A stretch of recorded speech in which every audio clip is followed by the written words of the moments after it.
Muy buenos días a todos. Hoy es jueves, día 14 de noviembre. Es jueves y por tanto, como decimos siempre, día eucarístico y sacerdotal. Damos gracias al Señor por el regalo de la Eucaristía, por su presencia. Valoramos lo que es participar en la celebración de la Santa Misa, comulgar con la palabra, comulgar con el cuerpo y la sangre de Cristo, comulgar con los hermanos, comprometernos en la tarea de hacer un mundo mejor, de tal manera que la Eucaristía no se reduzca solo al momento cultual o litúrgico, sino que se prolonga también en nuestra vida. Y en tanto en cuanto nosotros nos damos, nos entregamos, pues estamos también haciendo y viviendo Eucaristía, ¿no? Un ratito de oración delante del Santísimo, especial, un ratito de adoración, si podemos hacerlo, bien ante Cristo Eucaristía, bien en casa, donde quiera que estemos, y que tomemos conciencia de la presencia y del regalo de nuestro Dios. Y no dejamos de insistir al Señor, como Él nos ha pedido: rogad al dueño de la mies que envíe obreros a su mies. Pues eso es lo que hacemos, pedir a Dios que no deje de llamar, de invitar, de convocar a jóvenes que se decidan por Cristo y por el Evangelio, y que trabajen, por tanto, en la extensión del reino de Dios. Pedimos por la santidad de los seminaristas, pedimos también por la santidad de los sacerdotes. Pedimos especialmente por los sacerdotes que pasan por momentos de crisis, de dudas, de cualquier tipo de enfermedad también, de sufrimientos. Algunos viven persecución, sino aquí, pues en otros países. La situación no es fácil y el sacerdocio pues vive un tanto amenazado. Quizá la palabra no sea la justa, pero bueno, hay muchos frentes abiertos, ¿no?, en contra precisamente del sacerdocio, y por eso es muy importante que lo valoremos en familia, que cuidemos las vocaciones sacerdotales y religiosas. El texto del Evangelio de hoy es Lucas 17, 20 al 25, ¿no? Los fariseos preguntan a Jesús cuándo va a llegar el reino de Dios, ¿no? También nosotros hoy nos preguntamos: ¿cuándo llegará la justicia, el respeto, la igualdad, la solidaridad? Sobre todo con los momentos sociales y políticos que estamos viviendo, ¿no? Pues Argentina con la vuelta de Kirchner, o en Brasil con Lula, en España con esa coalición entre Pablo Iglesias y Sánchez, en Bolivia con la huida de no me sale ahora el nombre, pero todos lo sabemos, ¿no? Pues todas estas cuestiones, ¿no?, que nos inquietan, incluso a nivel eclesial, pues también vivimos situaciones complicadas, difíciles. El sínodo de la Amazonía que está ahí, o que todavía no han salido conclusiones. El Papa muchas veces cuestionado en sus cosas, en su manera de hacer. No podemos meter la cabeza debajo del ala como el avestruz, ni tampoco decir, pues eso del título de aquella película de Schumer, ¿no? Todo el mundo es bueno. Vale, pero hay que ser también, pues tener la cabeza y utilizarla, y no dejar de rezar, de pedir, de adherirnos en la fe a la verdad, ¿no? Y trabajar cada uno en su puesto por el reino de Dios, pero trabajando juntos, ¿eh? Nos salvamos en racimo, nos salvamos en iglesia, y eso es importante, pues tenerlo claro, ¿no? Una de las curiosidades más comunes es siempre la de querer saber cuándo va a suceder algo tan importante como la llegada del reino, ¿no? Y es lo que preguntan los fariseos, obsesionados por la llegada de los tiempos que había anunciado el profeta Daniel. Jesús nunca contesta directamente a esta clase de preguntas. Por ejemplo, hace unos días oíamos, ¿no? ¿Serán muchos los que se salven? Aprovecha, eso sí, para aclarar algunos aspectos. Por ejemplo, que el reino de Dios no vendrá espectacularmente y que el reino de Dios está ya dentro de vosotros. Por tanto, no hay que preocuparse ni creer en profecías y en falsas alarmas sobre el fin. Antes tiene que padecer mucho. ¿Cuántas veces nos anuncian eso? El fin del mundo, el fin de los tiempos. Bueno, trabajemos. El reino, los cielos nuevos y la tierra nueva que anunciaba Jesús, no tiene un estilo espectacular, ¿no? Jesús lo ha comparado al fermento que actúa en lo escondido, a la semilla que sepultada en la tierra iba produciendo su fruto, como la semilla del trigo que se pudre y sale una espiga en la que hay muchos granos de trigo.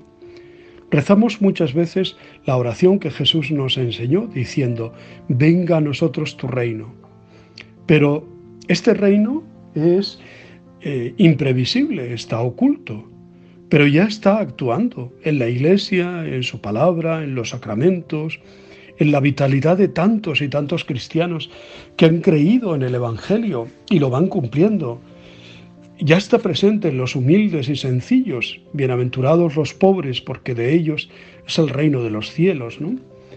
Hay tanta gente buena y tanta gente sembrando y actuando, ¿no? Hace unos días pues comentábamos pues la oferta, el crecimiento de una pequeña clínica dental, de la oferta de odontólogos, amigos, ¿no?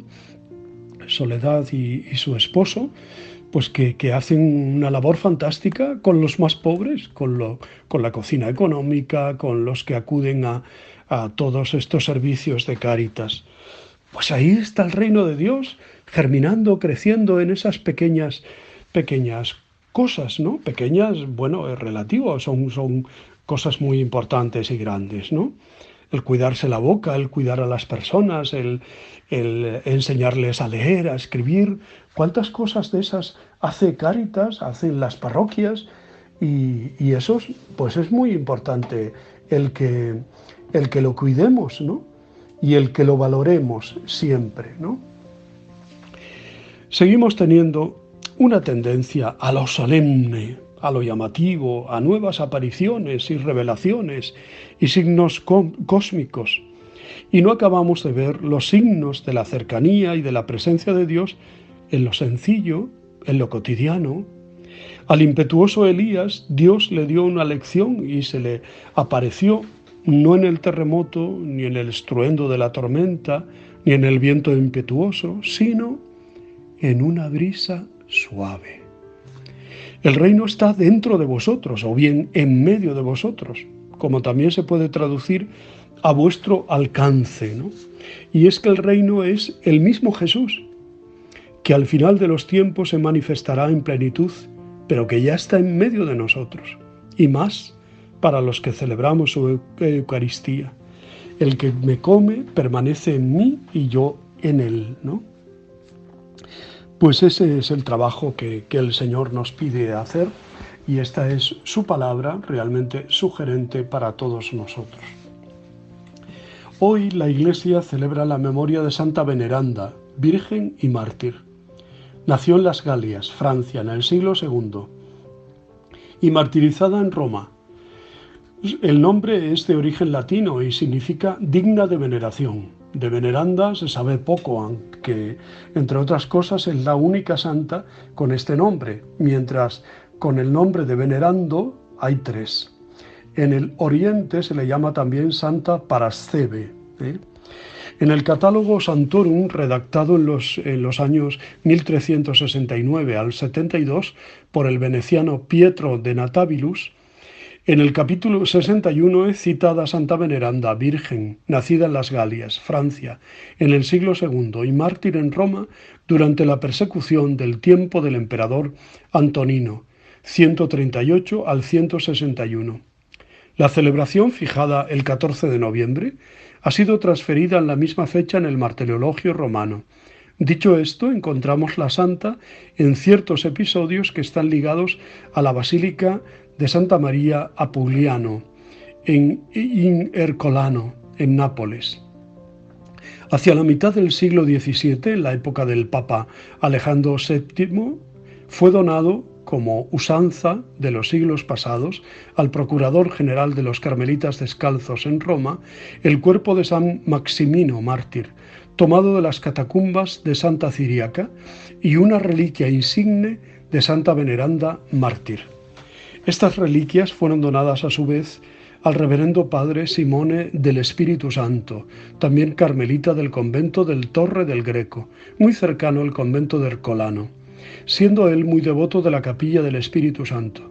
Ubicada en la antigua basílica, dona como atestigua de esta devoción las susodichas reliquias. Los fieles de Ercolano, que entonces se llamaba Resina, recibieron con fe y gozo este regalo.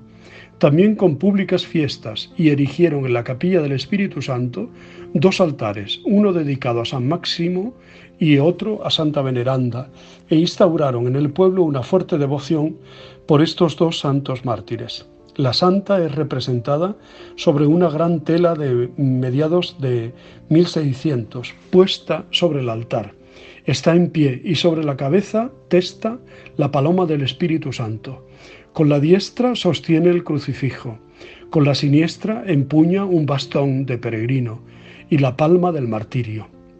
La reliquia, colocada en el centro de un medio busto recubierto de plata, fue exportada por los franceses junto con la plata durante la batalla del 14 de junio de 1799, en el tiempo de la República Partenopea. En la basílica ha permanecido solo el medio busto. En la ciudad de Ercolano existe una calle dedicada a la santa, como también a ella había 2 iglesias pequeñas dedicadas en su honor. Sobre el cuadro mencionado estaba escrito con caracteres griegos Agia Parasceve y después en italiano Santa Veneranda Virgen Mártir. Esto confirma también en Oriente existía un culto para esta santa que importantes textos hagiográficos dicen que es Santa Parasceve, mártir, bajo el gobierno del emperador Antonino Pío, hacia el año 160. Pues damos gracias a Dios por la vida, la obra y el testimonio de Santa Veneranda, Virgen y Mártir. Os deseo muy buen día, os abrazo y os bendigo en el nombre del Padre, del Hijo y del Espíritu Santo. Os quiero.